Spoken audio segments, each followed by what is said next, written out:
இந்த மாலை வேளையிலே இந்த ஒரு பண்டிகை நாளில் உங்கள் எல்லாத்தையும் சந்திக்கிறதுல ரொம்ப சந்தோஷம். இன்றைக்கி தலைப்பு பார்த்தீங்கன்னா இணைய வழி குற்றங்களை தடுப்பது எப்படி.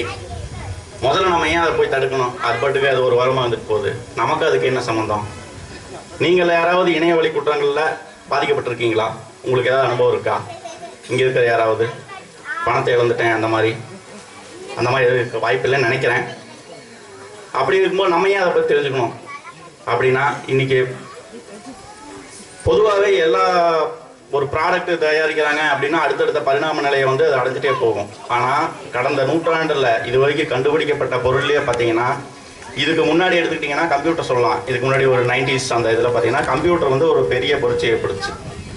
அதுக்கு அடுத்தது இப்போ ரீசெண்ட் டைம்ஸில் பார்த்தீங்கன்னா மிகப்பெரிய புரட்சி, அடுத்த டெக்னாலஜி எது வந்து உருவாக்கிட்டே இருக்குன்னா அது கண்டிப்பாக ஃபோன் தான். இன்றைக்கி ஃபோன் இல்லாத வீடே இருக்க வாய்ப்பே இல்லை. எல்லாத்து கையிலையும் ஃபோன் இருக்கும்.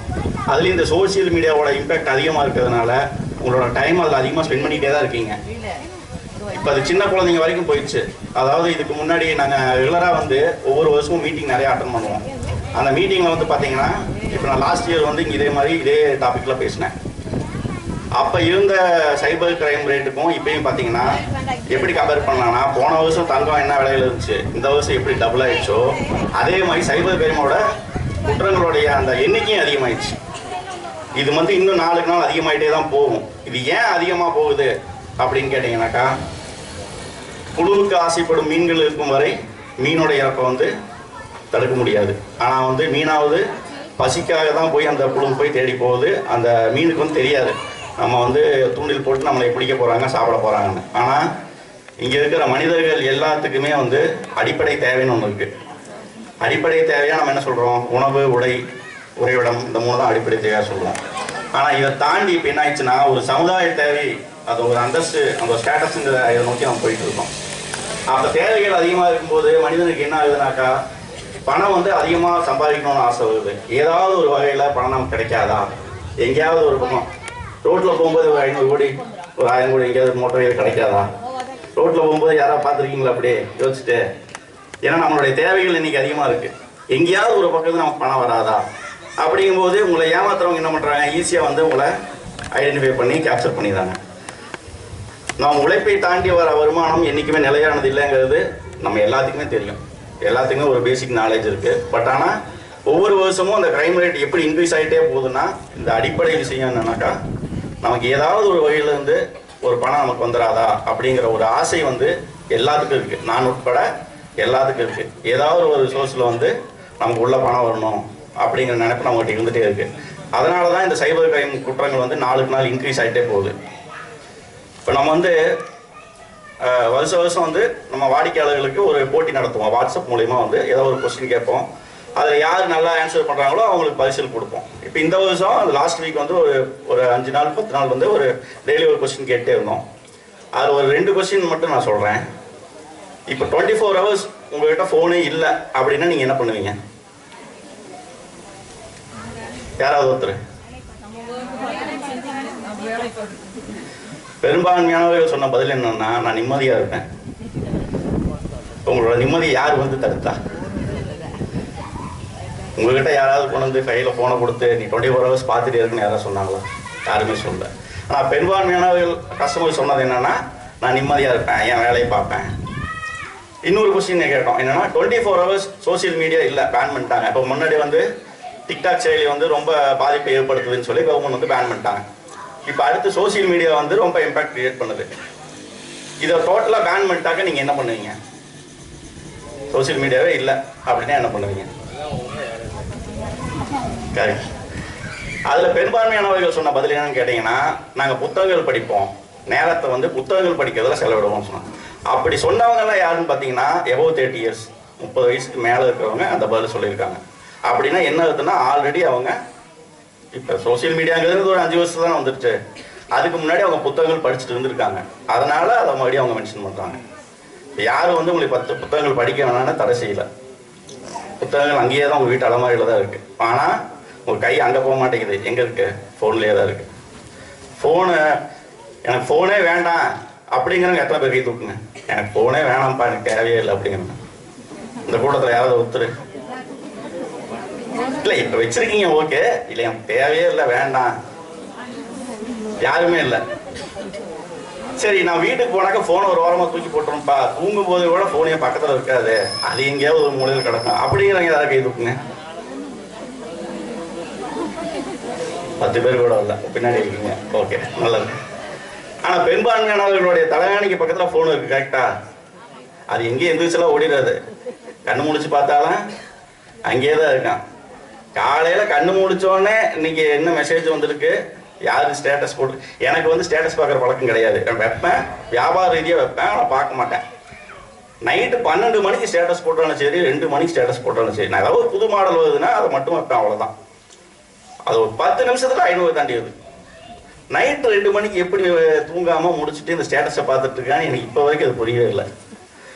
அவ்வளவு பெரிய தாக்கத்தை வந்து அந்த ஃபோன் வந்து உங்களை மட்டும் இல்லை. இப்போ வந்து ஒரு உதாரணத்துக்கு சொல்கிறேன், இப்போ மாணவர்கள் இருக்காங்க, ஒரு போதைப் பொருளுக்கு நம்ம பொதுவான விஷயத்தை சொல்லுவோம், ஒரு போதைப் பொருளுக்கு அடிமையாகிறாங்க அப்படின்னு நம்ம வருத்தப்படுவோம். அது வந்து ஒரு 100 பேர் இருக்காங்கன்னா வேற 1-2 பேர் அப்படி ஆகலாம். அது அவங்களுடைய சுற்றி இருக்க அவங்களுடைய நண்பர்களாலேயோ இல்லை ஏதாவது ஒரு காரணத்துக்காக இது, இல்லை ஒரு பொய் சொல்கிறாங்க, இல்லை ஒரு 4 பேர் சேர்ந்து ஒரு தப்பு பண்ணிட்டாங்க அப்படின்னா நம்ம வந்து அதை அவங்கள வந்து சரி பண்ணி கூட்டிகிட்டு வந்துடலாம். ஆனால் இப்போ இருக்கக்கூடிய சூழ்நிலையில் மிகப்பெரிய போதையாக இருக்கிறது என்னென்னா இந்த செல்ஃபோன் தான். என்னடா செல்ஃபோனை விற்கிற நீயே வந்து செல்ஃபோனையே போதையாக இருக்குன்னு சொல்கிறேன்னா, 18 வருடங்களாக நான் இந்த துறையில் இருக்கேன். என்னை விட மிகச்சரியானால் இந்த வார்த்தையை உபயோகப்படுத்துறதுக்கு வேற இருக்க முடியாது. அதனால் சொல்கிறேன், இந்த போதைப் பொருளை வந்து வெளியிலிருந்தெல்லாம் யாருமே கொண்டு வந்து உங்களுடைய பையன் கையிலையோ பொண்ணு கையிலையோ கொடுக்கல. யார் கொடுக்குறா? பெற்றோர்களாகிய நீங்கள் தான் கொடுக்குறீங்க. முன்னாடியெல்லாம் வந்து ஜோசியம் பார்க்கறதுக்கு என்ன பண்ணுவாங்க, ஜாதகத்தை எடுத்துகிட்டு போய் ஒரு ஜோசியத்தை கொடுத்து பார்த்து சொல்லுங்கள் அப்படிமா. இப்போ அதெல்லாம் வேணாம், உங்கள் பையன் உங்கள் பொண்ணு என்ன பண்ணுறாங்க அப்படிங்கிறத அவங்க ஃபோனை கொண்டு வாங்க, நான் பார்த்து சொல்லிடுறேன் அவங்களோட ஜோசியத்தை. அவங்க எதை நோக்கி பயணிக்கிறாங்க, அவங்களோட எண்ணங்கள் எப்படி இருக்குதுங்கிறத, இல்லை உங்களோட எண்ணங்கள் எப்படி இருக்குதுங்கிறத உங்களோட ஃபோனை வாங்கி ஒரு 2-3 விஷயத்தை உள்ள உன்னிப்பாக கவனித்தாலே போதும், நம்ம கண்டுபிடிச்சிடலாம். அந்த அளவுக்கு ஃபோனுங்கிறது வந்து மனிதனுடைய ஒரு இன்னும் கொஞ்ச நாள் போச்சுன்னா டாக்டர்கிட்ட போய் டாக்டர் ஃபோனு வேணாங்க என் வயிற்றுக்குள்ளே வச்சு தைச்சிருங்க அப்படின்னு சொல்கிற டிஸ்க் வந்துடலாம். அவருக்கு 10 நிமிஷம் கூட யாருனாலையும் அந்த ஃபோன் இல்லாமல் இருக்க முடியல. அது கூட தவறில்லை. நம்ம வந்து ஒரு பொருளை பயன்படுத்துகிறோம், ஒரு முன்னாடி நடந்து போயிட்டு இருந்தோம், சைக்கிளில் போகிறோம், இல்லை ஒரு வண்டி வாங்குறோம் அப்படின்னா அடுத்த நிலைக்கு போகிறோம், நம்மளுடைய நேரத்தை மிச்சப்படுத்துது.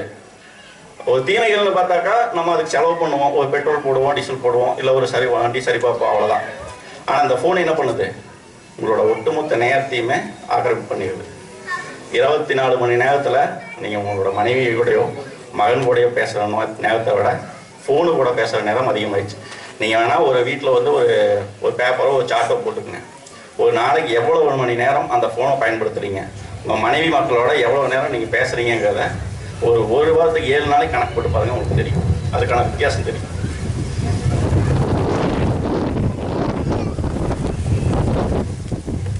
ஏன் வந்து இது இவ்வளோ இம்பார்ட்டன்ஸாக இருக்குது இந்த ஃபோன் அப்படின்னு கேட்டிங்கன்னா, முன்னாடியே சொன்ன மாதிரி ஏதாவது ஒரு கண்டுபிடிப்பு வருதுன்னா ஒரு கண்டுபிடிப்பு வந்து ஒரு விஷயத்தை செய்யும், அல்லது 2 விஷயத்தை செய்யும், இல்லை ஒரு 5 விஷயத்தை செய்யுதுன்னு கூட வச்சுக்குவோம். ஆனால் இந்த ஃபோன் மட்டும் அதுக்கு லிமிட்டே இல்லாமல் போயிட்டே இருக்கு.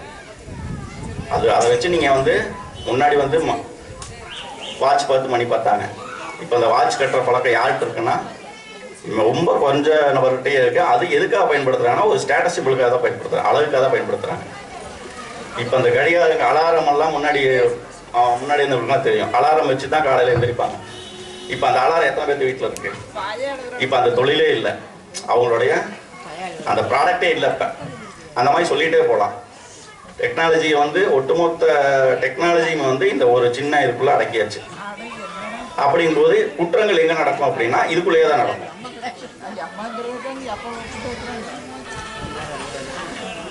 அடுத்து வந்து பார்த்தீங்கன்னா, இப்போ முன்னாடியெல்லாம் அந்த பெரியவங்களுக்குலாம் தெரியும், டெய்லி வந்து செய்தித்தாள்களை படிக்கிறது வந்து ஒரு ஹேபிட்டாக இருந்துச்சு. காலையில் எழுந்திரிச்சோன்னா வீட்டில் பெரும்பாலான ஒரு வீட்டில் வந்து செய்தித்தாள்கள் இருக்கும், நம்ம அதை படித்து தான் தெரிஞ்சுக்குவோம்.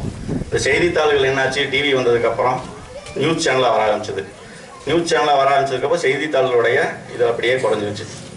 இப்போ நியூஸ் சேனல் மொத்தமாகவே ஒரு 10 சேனல் இருக்குன்னு வச்சுக்கோங்க, தமிழ் சேனலு. இப்போ அதுக்கு போட்டியாக யார் வந்துட்டாங்க சொல்லுங்க பார்க்கலாம்? யூடியூபர்ஸ். 10 நியூஸ் சேனல் இருக்குது, ஆனால் 100 யூடியூபர்ஸ் மேலே இருக்காங்க. ஒரு சம்பவம் நடக்குதுன்னா அந்த இடத்துல செய்தி சேனல் போகிறாங்கன்னா அதுக்கு ஈக்குவலாக அதை விட அதிகமான எண்ணிக்கையில் யூடியூபர்ஸ் போய் அவங்களுடைய கருத்துக்கள் அது கரெக்டோ தப்போ, ஒரு செய்தி சேனல் ஒரு செய்தியை வெளியிடுதுன்னா அதை 2-3 டைம் கிராஸ் வெரிஃபை பண்ணுவாங்க. அப்புறம் அவங்க வெளியிடுற செய்திக்கு அவங்க தான் பொறுப்பேற்றுக்கணும், இல்லைன்னா சட்ட ரீதியான நடவடிக்கைகளாக இருக்கும். இந்த யூடியூபர்ஸ்க்குலாம் அந்த மாதிரிலாம் எது கிடையாது, இருக்குது. பட் ஆனால் அவங்க அதை பற்றின அவேர்னஸ் இல்லை. அவங்க வாய்க்கு வந்ததை அவங்க மனசில் என்ன நினைக்கிறாங்களோ அதை பற்றி அப்படியே பேசிட்டே போயிடறாங்க. இதனால் என்ன ஆகுதுனாக்கா, இப்போ இந்த பேப்பர் மீடியானுடைய கன்சம்ஷன் வந்து குறைஞ்சிக்கிட்டே வருது. இன்னும் 2-3 வருஷம் கழிச்சு போச்சுனாக்கா பேப்பரெல்லாம் வருமானே தெரியல. அந்த அளவுக்கு இதனோட வளர்ச்சி வந்து அபரிதமாக வளர்ந்துட்டே போயிடுச்சு. அதுக்கப்புறம் பார்த்தீங்கன்னா இப்போ வாட்ஸ்அப்னு ஒரு செயலி உங்களுக்கு தெரியும். இந்த பெரும்பான்மையான வணிக நிறுவனங்களே இப்போ இந்த வாட்ஸ்அப் மூலியமாக தான் செயல்படுது. இப்போ அவங்களுடைய கம்பெனியினுடைய டிரான்சாக்ஷன் எதுவாக இருந்தாலும், அவங்க தகவல் பரிமாற்றம் எதுவாக இருந்தாலும் இப்போ இந்த வாட்ஸ்அப் மூலியமாக தான் பதிவு பண்ணிக்கிறாங்க. இதில் வந்து அரட்டைன்னு சொல்லி இன்னொரு செயலி புதுசாக வந்திருக்கு இப்போ ரீசெண்டாக. இது வந்து நம்ம இந்தியாவிலேயே தமிழ்நாட்டிலே தயாரித்த ஒரு இது. இந்த வாட்ஸ்அப்புங்கிறது வெளிநாட்டுக்காரனோடது. ஆக்சுவலாக அதை பீட் பண்ணி இந்த அரட்டைங்கிறது கூடிய விரைவில் இதெல்லாம் ஓவர்டேக் பண்ணி வந்துடும் சொல்லி நம்புறாங்க. ஏன் அப்படி இதை ஏன் சொல்கிறேன்னா, நம்ம ஊருக்காரங்க தயாரிச்சது, ஸோ நம்ம தான் அதை சப்போர்ட் பண்ணணும், அதுக்காக சொல்கிறேன் நான். அதுக்கப்புறம் பார்த்தீங்கன்னா இன்னொரு செயலி ஒன்று, சாட் ஜிபிடி அப்படின்னு கேள்விப்பட்டிருக்கீங்களா? எத்தனை பேர் கேள்விப்பட்டீங்க சாட் ஜிபிடி பயன்படுத்துறீங்க? ஓகே. இந்த செயலி வந்து பார்த்தீங்கன்னா ரீசெண்டாக ஒரு இதில் பார்க்கும்போது, ஒரு சினிமாவில் ஒரு கவிஞர் வந்து பாடல் வரிகள் எழுதுறாரு. பாடல் வரிகளை எழுதும்போது அவருக்கு அந்த அடுத்த வரி வந்து அவருக்கு ஸ்ட்ரைக் ஆகலை, என்ன எழுதுதுன்னு தெரியல. அப்படின்னு இந்த சாட் ஜிபிடி கேட்குறாரு என்ன எழுதுறான்னு. அது ஒரு பதில் சொல்லுது. அந்த சாட் ஜிபிடி சொன்ன பதில் தான் அந்த சினிமாவில் பாடலாக வந்துச்சு. ஓகே, இது நல்ல விஷயமா கெட்ட விஷயமா? நல்ல விஷயமா கெட்ட விஷயமா? கெட்ட விஷயம்தான். ஏன் அப்படின்னு கேட்டீங்கன்னா, உங்களோட கற்பனை திறன் போயிடும். இன்னைக்கு நீங்க வந்து ஒரு வார்த்தை எழுதுறீங்க, அடுத்த நாள் என்ன பண்ணுவீங்க? ஒட்டுமொத்த பாட்டையும் நீயே எழுதியிருப்போன்னா அதை எழுதிற போகுது. இந்த சாட் ஜிபிடியோட இன்னொரு பெரிய மைனஸ், இதெல்லாம் எதுக்காக சொல்றேன்னா, இப்படி ஒரு செயலியை வந்து நம்ம பயன்படுத்தும் போது எப்படியெல்லாம் நமக்கு வந்து அஃபெக்ட் ஆகுதுக்காக சொல்றேன். அமெரிக்காவில் வந்து டெய்லி வந்து இந்த சாட் ஜிபிடியோட ஒரு மனிதன் வந்து பேசிட்டே இருக்கான், சாட் பண்ணிட்டே இருக்கான், டைப் பண்ணிட்டே இருக்கான்.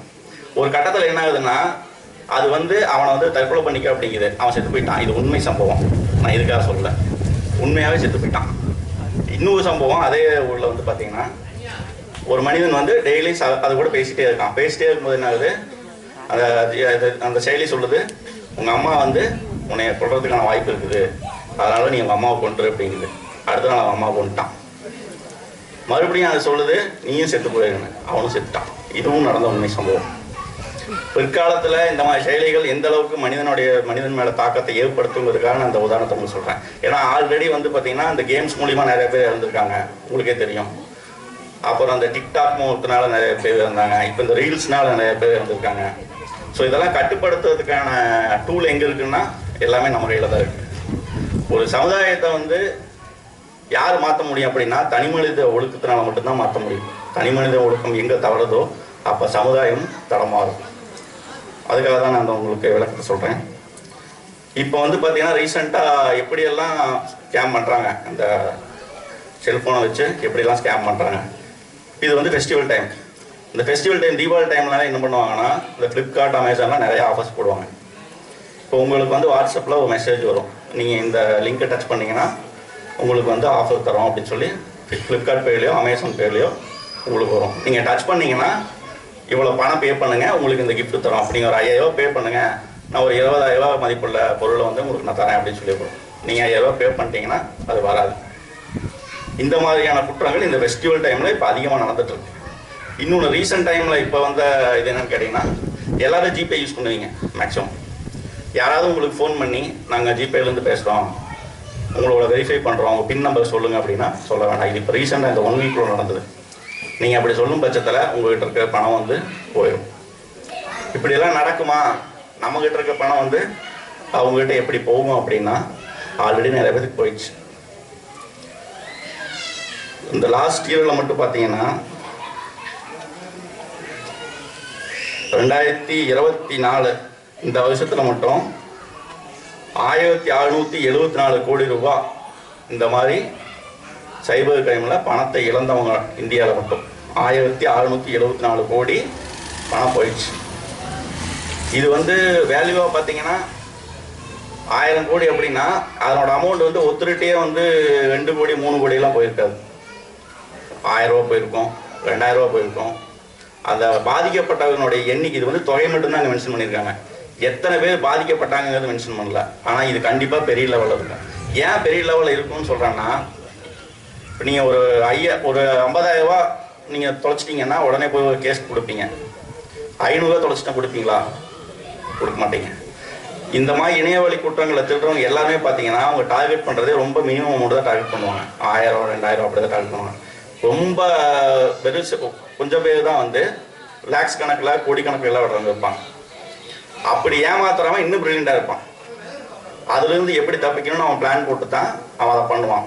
ரெண்டாவது, இந்த கம்மியான அளவில் இழப்புகளை ஏற்படுத்துறவங்க வந்து கம்ப்ளைண்ட் பண்ணாதனால இதை விட தொகை வந்து கண்டிப்பாக அதிகமானதாக இருக்குமே விட கம்மியாக இருக்காது. நான் சொல்கிறது புரியுது உங்களுக்கு? ஒரு 500 ரூபா நம்ம ஒரு 100 பேர் இழந்துட்டோம் அப்படின்னா அந்த 100 பேரும் போய் கம்ப்ளைண்ட் பண்ணியிருக்க மாட்டாங்க. கம்ப்ளைண்ட் பண்ணியிருந்தால் தான் அது நமக்கு தெரிஞ்சிருக்கும். அது ஒரு 2 பேரோ 3 பேரோ தான் கம்ப்ளைண்ட்டே பண்ணியிருப்பாங்க. அப்போ இழந்தவங்களோட எண்ணிக்கை இன்னும் அதிகமாக இருக்கும். அதனால் கவனமாக இருக்க வேண்டியது நம்மளுடைய கடமை. இதில் இப்போ அட் ப்ரெசென்ட் ஜூலை வரைக்குமே பார்த்தீங்கன்னா 1010 கோடி ஆல்ரெடி ஃபைல் ஆகிருக்கு. அதாவது அமௌண்ட் 1010 கோடி ரூபாய் வந்து இணையவழி குற்றங்கள்னால இழந்துட்டாங்க. இதில் வந்து கம்ப்ளைண்ட் பண்ணதுக்கப்புறம் பார்த்தீங்கன்னா 772 கோடி ரூபாய் வந்து யூஸ் பண்ண முடியல, ஃப்ரோஸ் பண்ணி வச்சுட்டாங்க. அப்படின்னா என்னென்னா, இப்போ நான் வந்து ஒரு 10,000 ரூபாய் இழந்துட்டேன். நான் வந்து இங்கே இருக்க கனகபாளையம் கேபியில் அக்கௌண்ட் வச்சுருக்கேன். ஒரு 10,000 ரூபா வந்து அது மூலயமா ஜிபே பண்ணுறேன். யாரோ ஒருத்தர் என்னை ஏமாற்றிட்டாங்க அப்படின்னா நான் இமீடியட்டாக காவல்துறைக்கோ அல்லது இங்கே இருக்க கேவிபி மேனேஜருக்கோ இன்ஃபார்ம் பண்ணுறேன். அப்படின்னா அந்த 10,000 ரூபாய் வந்து யாருமே யூஸ் பண்ண முடியாத மாதிரி ஃப்ரீஸ் பண்ணி வச்சுருவாங்க. அந்த பணத்தை நானே எடுக்க முடியாது, அது மற்ற யாரும் எடுக்க முடியாது. வழக்கு முடிஞ்சதுக்கப்புறம் அது திருப்பி எனக்கு தருவாங்க. அது வரைக்கும் அது ஃப்ரீஸாக இருக்கும். அப்படி ஃப்ரீஸ் பண்ண தொகை மட்டுமே 772 கோடி. 846 கோடி ரூபா வந்து ரீஃபண்ட் பண்ணியிருக்காங்க. யாரெல்லாம் இழந்துட்டாங்களோ அவங்களுக்கெல்லாம் வந்து கேஸ் போட்டு திருப்பி கொடுத்துருக்காங்க. இதில் வந்து பார்த்தீங்கன்னா மேக்ஸிமம் அமௌண்ட் வந்து திருப்பி வருமா அப்படின்னா வராது. ஏன்னா இது வந்து ஒரு பெரிய நெட்வொர்க்காக இருக்கும். அவங்கள போய் தேடி திருப்பி கொண்டு வந்துங்கிறது சாதாரண விஷயம் இல்லை. ஏற்கனவே குற்றம் பண்ணி மாட்டியிருக்காங்க பார்த்தீங்களா, அவங்ககிட்ட இருந்து வேணால் கொஞ்சம் ஈஸியாக ரெக்கவர் பண்ணிடலாம். புதுசாக உள்ளே வந்துட்டே இருக்கவங்கள்ட்ட இருந்து ரெக்கவர் பண்ணுறது ரொம்ப சிரமமான விஷயம். திருப்பி அந்த செயின் லிங்கை பிடிச்சி அவங்கள போய் தேடி கண்டுபிடிச்சி தான் கொண்டு வரணும். இது எங்கெல்லாம் நடக்குது, வெளியே தான் நடக்குது அப்படின்னா ரொம்ப தூரத்தில் இல்லை. போன மாதம் ஒரு 2-3 மாதத்துக்கு முன்னாடி பெருந்துறையில் இருக்கக்கூடிய ஒரு நபர் போலியான வேலை வாய்ப்பு வாங்கித்தரேன்னு சொல்லி 11 லட்ச ரூபா வரைக்கும் ஏமாற்றிருக்காங்க. ஃபோனில் டெலிகாலிங்கில் மட்டும் ஃபோன் பண்ணி நான் உங்களுக்கு வேலை வாங்கித்தரேன், நீங்கள் இவ்வளோ கட்டுங்க அப்படின்னு சொல்லி 11 லட்ச ரூபா வந்து ஒவ்வொரு ஆள்கிட்டையும் 10,000 5,000 அவ்வளோதான். ஒன்றும் 11 லட்சத்தை ஒரே ஆள்கிட்ட இல்லை, தலைக்கு 5,000 ரூபா அந்த மாதிரி பேசி வாங்கிட்டே இருக்கிறதுனால லாஸ்ட் ஒரு 3 மாதத்தில் மட்டும் கைது பண்ணியிருக்காங்க.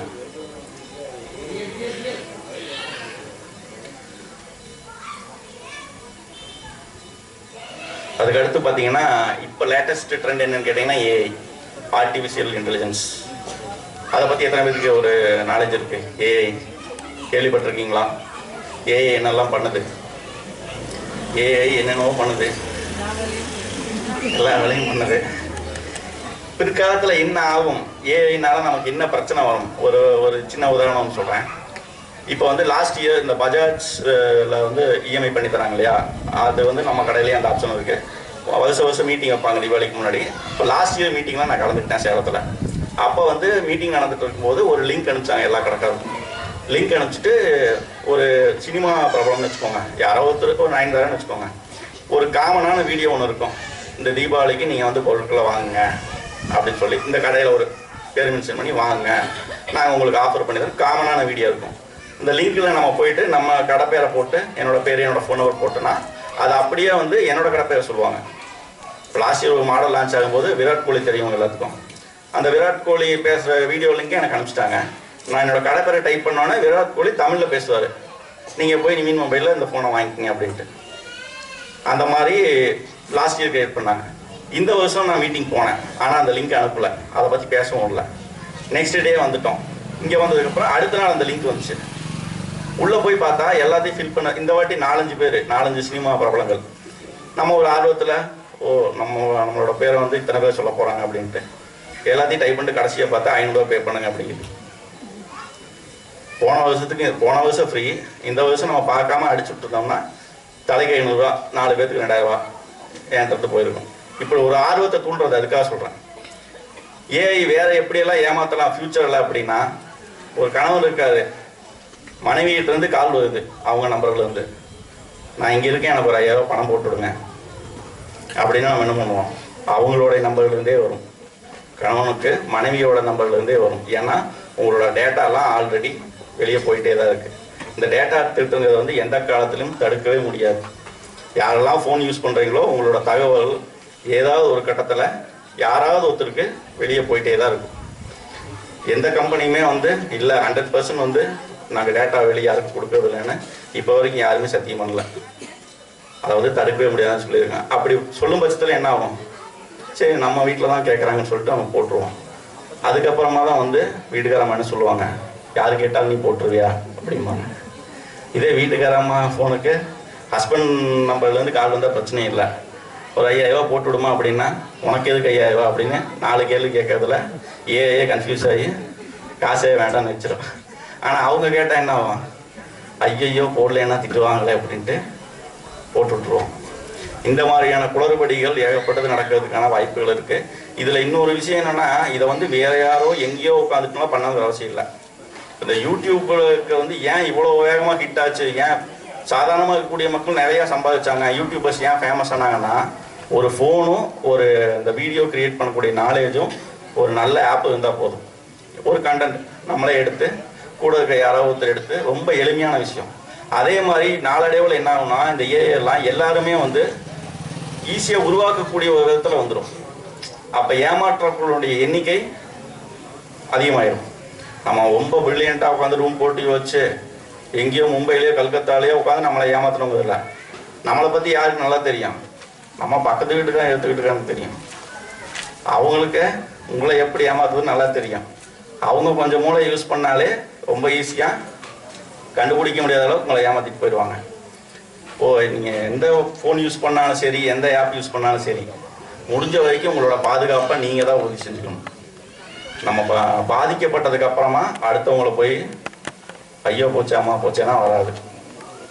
ரெண்டாவது, இதில் குற்றம் செய்கிறவங்களுக்கான தண்டனைங்கிறது இன்னும் பெரிய லெவலில் இன்னும் ஒரு கடுமையான சட்டங்களும் அந்த மாதிரிலாம் இன்னும் வரல.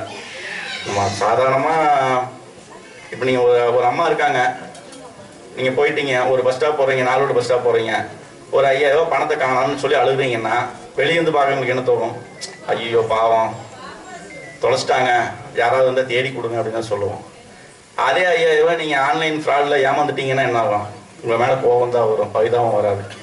பணம் உங்களோட தான், ஆள் நீங்கள் தான் இழந்துட்டீங்க. ஆனால் காசை இழந்தப்போ ஒரு உணர்ச்சி வருது. இதே டிஜிட்டலாக நீங்கள் ஏமாந்துட்டீங்கன்னா இங்கே இருக்கவங்க என்ன சொல்லுவாங்க, அவன் பணத்தாசையில் விட்டாங்க, அதுக்கு நம்ம என்ன பண்ணுறதுன்னு நம்ம திருப்பி அப்படி தான் சொல்லுவோம்.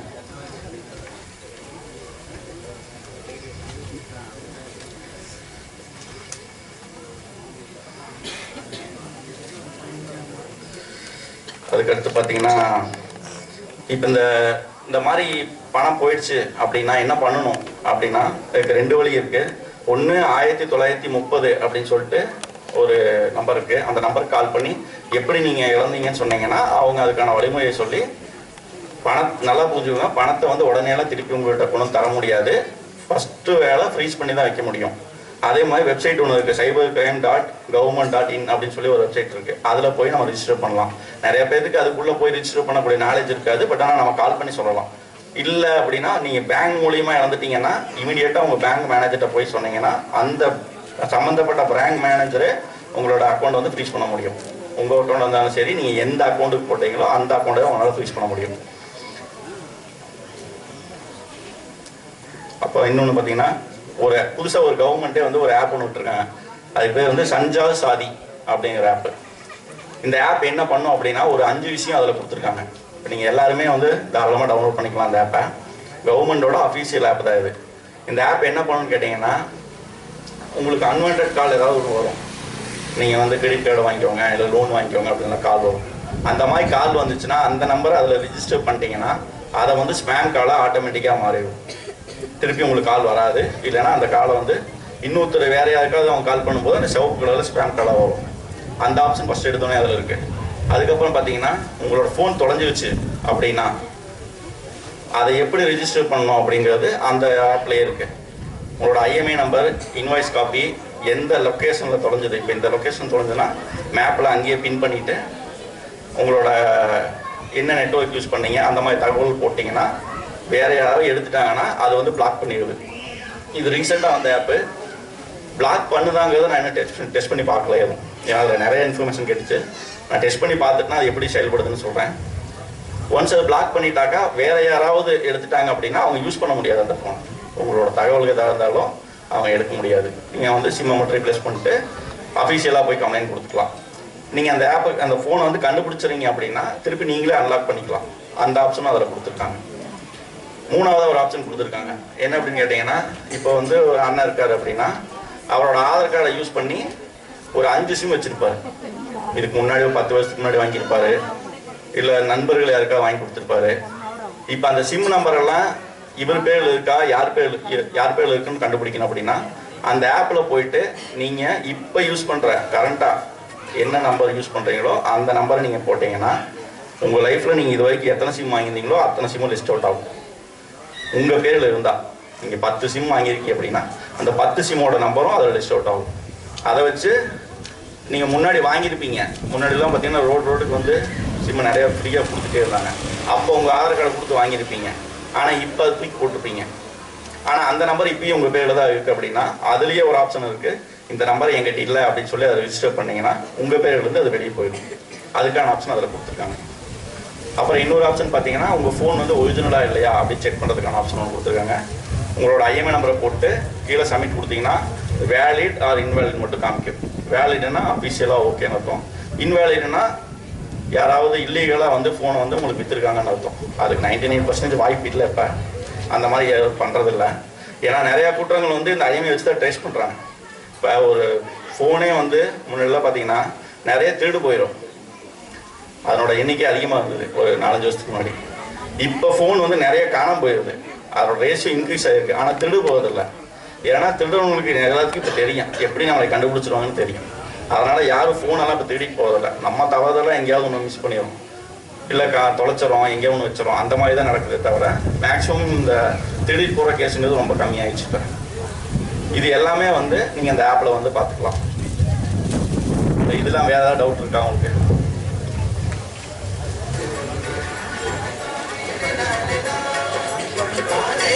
நன்றி, மிக்க நன்றி. வாய்ப்பளித்த அனைவருக்கும் நன்றி.